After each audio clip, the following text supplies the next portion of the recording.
Text Talks. Hello everyone, this is Dr. Brian Black from Lancaster University, and today's Text Talk mini lecture is a continuation from last week's. It's Buddhism and Politics Part 2. Okay, so if you refer to the slides that I've made to accompany this lecture, if you look at slide number 2, I have a map.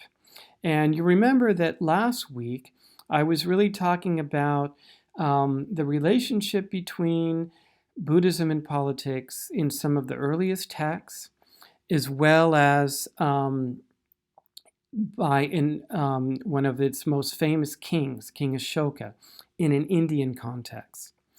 In today's lecture, I want to talk about the relationship between Buddhism and politics as Buddhism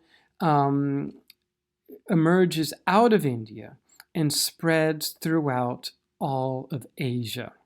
And I have this map here on slide number 2 to just sort of bring attention to the vastness of Asia and all the different countries that Buddhism spread to.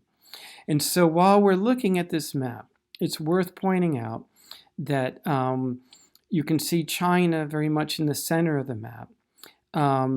As Buddhism went kind of northeast out of India into China, into Mongolia, into Korea, into Japan, that form of Buddhism is generally known as Mahayana Buddhism, whereas the Buddhism that went out of India eastward and southeastward into what's known as Southeast Asia, into places like Burma and Thailand and Cambodia and Indonesia and Vietnam. The main form of Buddhism that went in that direction was Theravada Buddhism. And I think one of the things to keep in mind as we think of Buddhism spreading to all of these different places is that everywhere Buddhism went, there were already other religions there. And sometimes those other religions were very well established religions. So for example, when Buddhism went to China, China already had Taoism, Confucianism, and a number of other different religious and philosophical traditions. Or when Buddhism went to Japan, Japan already had an indigenous religion called Shinto. Similarly, there are a number of different indigenous traditions throughout Southeast Asia that were there, believed in, and practiced by people before Buddhism ever emerged.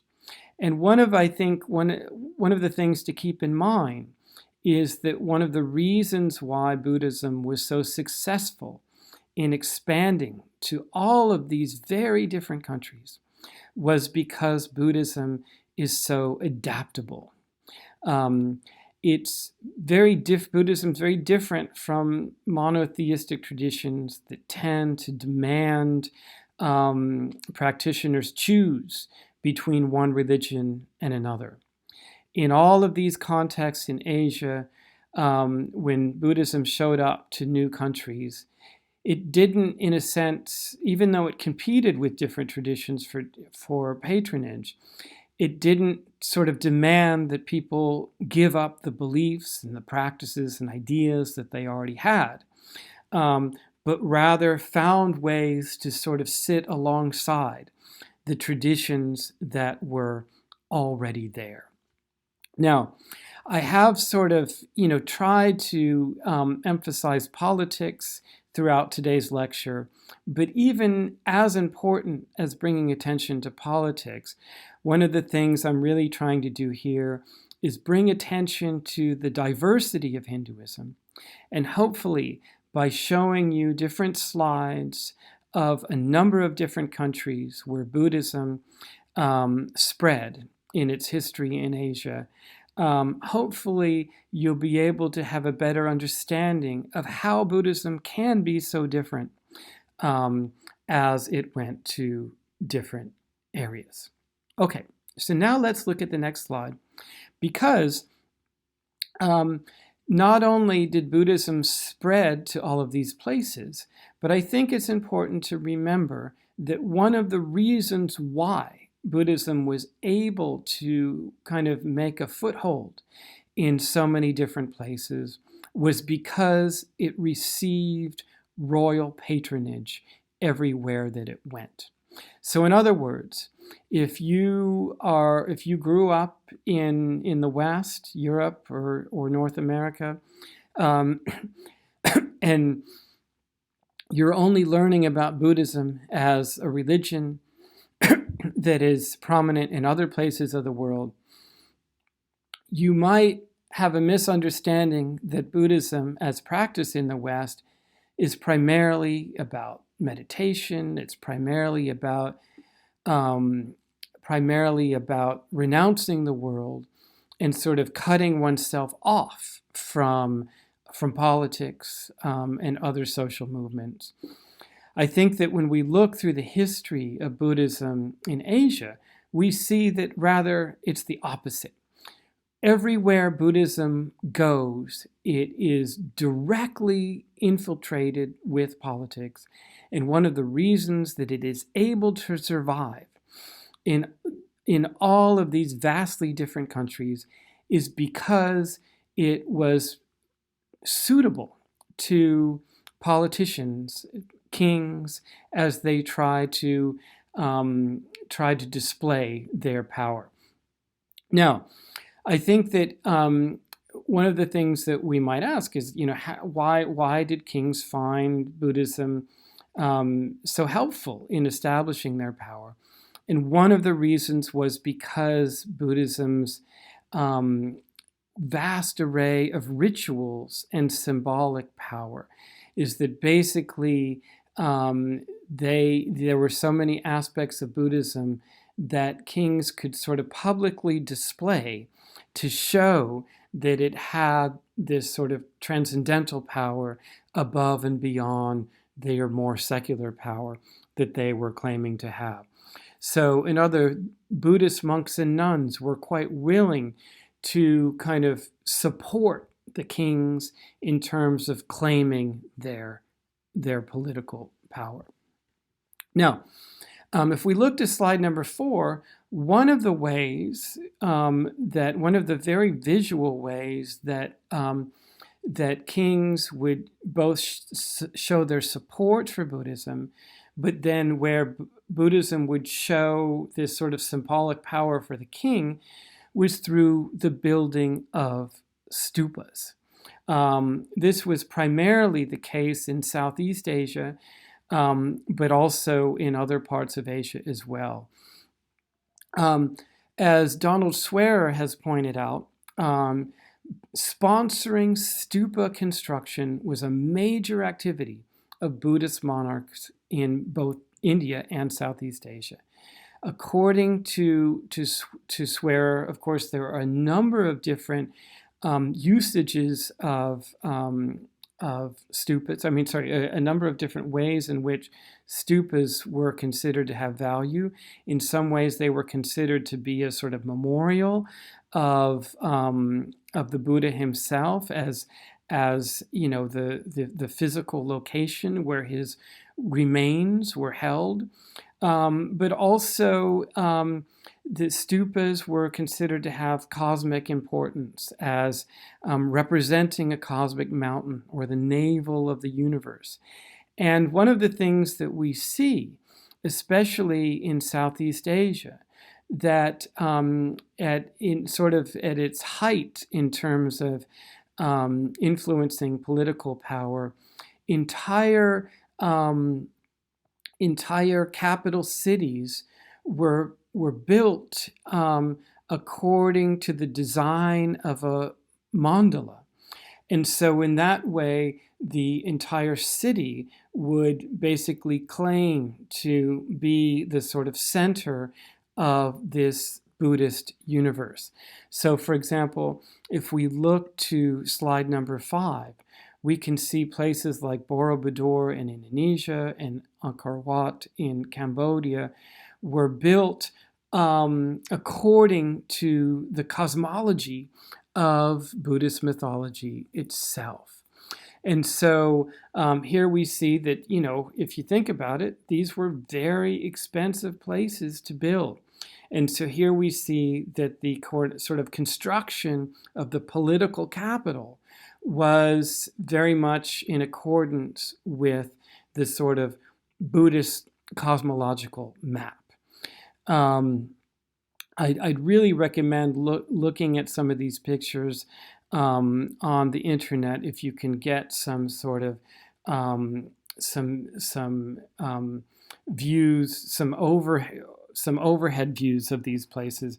You can see how these are completely symmetrical constructions.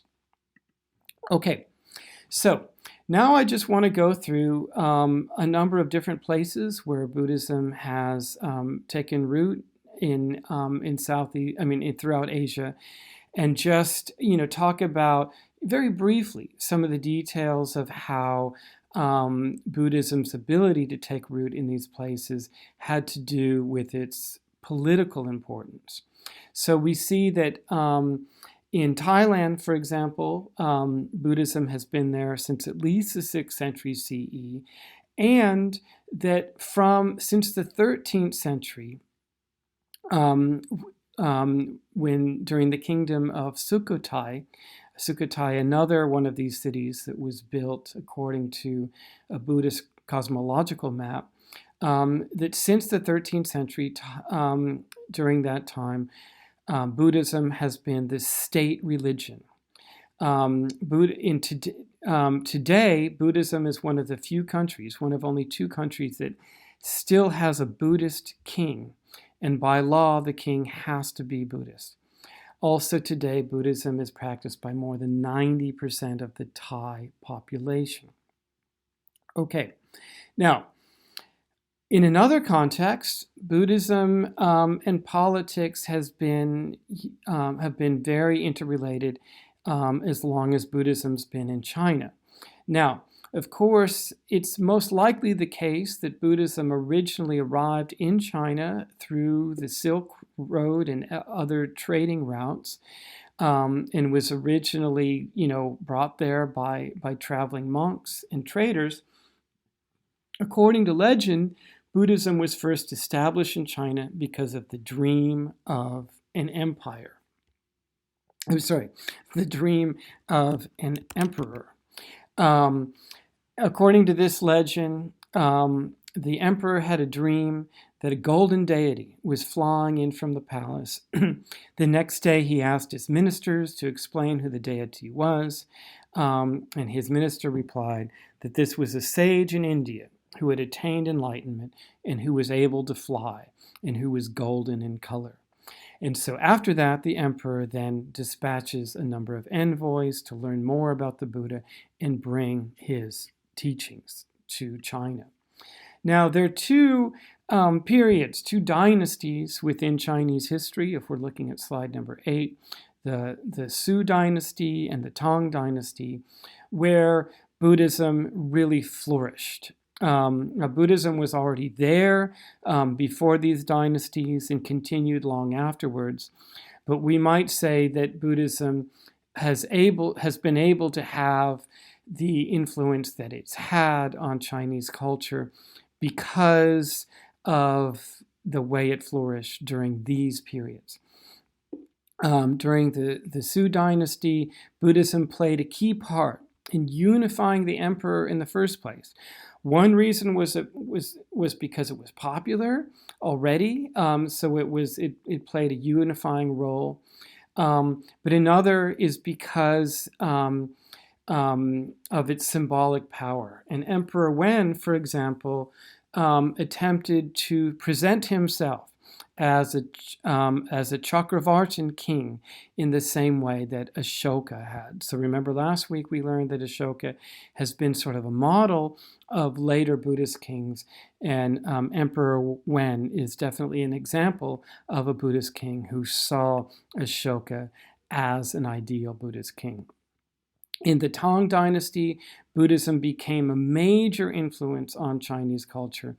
And during this period, one of the things we see is that a number of Chinese schools that developed even before the Sui Dynasty, they began to flourish. And so at this time, schools like the Tiantai school, which is very much a school that developed within a Chinese context, show that Buddhism's no longer merely an imported religion anymore. That Buddhism very much has been, kind of translated into Chinese culture and is able to have more influence. However, it's also during the Tang Dynasty that we see that Emperor Wuzong imposes a ban on all foreign religions and begins to persecute Buddhists.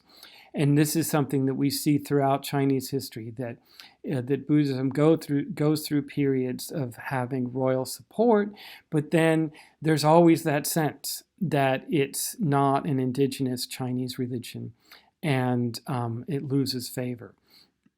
Now, another place where Buddhism and politics have been very closely related is in Tibet. So if we're looking at slide number 9, we'll see that Buddhism arrived in Tibet in the 7th century. And from the 11th century CE, Tibetan Buddhism became influential throughout Central Asia. One of the things we have to remember is that, whereas Tibet has now been basically colonized by China and refers to a quite small area, during that period, Tibetan Buddhism was influential throughout Central Asia, as far as places like Mongolia and Manchuria. What's also interesting about that is that the Mongols had a period where they ruled China during the Yuan dynasty, and then the Manchus during the Qing dynasty, the sort of last great Chinese dynasty before the modern era. And so both of these dynasties that ruled China, and where they very much favored Buddhism, the type of Buddhism that they favored was very influenced by Tibetan Buddhism. Now, since the 17th century, the Dalai Lama, who I'm sure you've all heard of, has been a title for the political leader of Tibet, administering the government from Lhasa. And of course, the present Dalai Lama does not live in Lhasa. He lives in exile in India. But we can see that the Dalai Lama himself embodies this connection between religion and politics. On the one hand, it's very much a religious role because it's very much associated with Tibetan Buddhism, but he's also considered the political leader. Okay, just briefly to move to our next slide number 10. Buddhism and politics have also been very closely related to each other throughout the history of Korea. Buddhism reached Korea in the 4th century CE, and during the Goryeo period, Buddhism was the state religion. So this was a period during which Korea was mainly unified after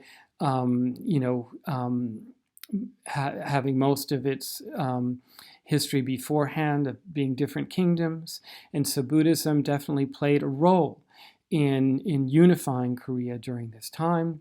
It's also important or interesting to point out that the Soen school, or the Seon school in Korea, was the state religion during that time. and that this school is related to the Chinese Chan school and the Japanese Zen school. Another interesting thing about Korean Buddhism, it's known for its attempts to harmonize the disagreements between the manifold and distinct schools from India and China. Now, we have just one more place to visit in our brief tour of Buddhism and politics through Asia, and that is the very far east, Buddhism in Japan. Again, Buddhism's initial arrival in Japan is considered a political act when Buddhism reaches Japan in 538, because a Korean king sends an ambassador with Buddhist images, scriptures, and monks to try to win the support of the Japanese emperor in Yamato. So we might see that in a place like Japan at that time, which had very little contact with the outside world, that sending images and scriptures and monks would have seemed extremely impressive. It was not long after that Buddhism really takes hold in Japan. It's also interesting to think that before Buddhism arrived, Japan didn't have writing. It did not have its own script. And so along with Buddhism, even though it comes through Korea, so much of Korean Buddhism is coming from China, that when Buddhism comes from Japan, that it brings together a number of different cultural elements, not all of which are necessarily Buddhist. For example, Chinese writing. But as a package that is very much pulled together by Buddhism, traveling with Buddhist monks, we can see that it has an enormous influence on Japan, and it gives aspiring Japanese leaders the ability to try to unite all of Japan in ways that it had never been united before. Now, if we looked at our final slide here, we can see that, just like in other places, Buddhism has been important in politics through Japan's sort of major periods of history, but then plays a slightly different role in different eras. In the Heian period, which in some scholars see as a sort of golden age of Japanese history, Tendai, which was the Japanese version of Tiantai, the Chinese school, was the dominant Buddhist institution. Buddhist monasteries became very powerful and had a lot of influence on the government. Another thing that's really interesting during that period is that monasteries became a sort of training ground for warriors. And so the warrior monk became a tradition in this period. It's important to remember that a lot of our sort of stereotypes about Buddhism in the West are just not true if we look at the details of Asian history. In this case, although we might tend to think of Buddhists as nonviolent, here we see that throughout Japanese history, Buddhism has often been closely linked to the military, and especially to martial arts. Then later in the Kamakura period, we have three of the most important branches of Japanese Buddhism emerged during that period: the Pure Land school, the Zen school, and the Nichiren school. During the Muromachi period, the Rinzai school of Zen was particularly important and popular with the royal court. And during that period, traditions like the Japanese tea ceremony emerged, and we can see that the Zen school had a lot of influence on the sort of culture and the aesthetics of the royal court. By the time of the Tokugawa period, Buddhism became a little bit less powerful and influential politically. And yeah, just one last point, that throughout Japanese history, especially Zen, Buddhism has influenced the samurai culture. Okay, so unlike a lot of other lectures, this is much more of an overview, much more of a sort of whistle-stop tour. But the two main points that I really want to emphasize, one, of course, the name of the lecture, Buddhism and Politics, that wherever Buddhism has been throughout the history of Asia, it's played a very important role in politics, and we might say that its very ability to take hold and be so influential in so many places throughout Asia has been because of its close link with politics. The other thing, though, that I wanted to bring up as we've been looking at Buddhism and politics in various contexts is just to remind you how diverse the Buddhist tradition is. And so I certainly don't expect all of you, if you're preparing for GCSEs or A-levels, to go into great detail of every one of its contexts. And I certainly know that going into great detail of these contexts is beyond my knowledge as well. But I think it's still important just to remember of how much context there is, how much there is to know. And that, for example, the history of Buddhism in Japan is much different from the history of Buddhism in China or India or Thailand, etc. You don't necessarily need to know all the details of Buddhism in all of these places, but when you are learning about Buddhism in any particular context, to just remember that that's not the whole thing, that Buddhism never speaks with one voice, that it's an extremely complex and varied and interesting tradition. And I hope you've enjoyed learning about some of its multiple contexts here. Thank you very much. And next week we'll have our third and final installment of the Buddhism and Politics series, when we look at Buddhism and politics in modern times. Thank you very much.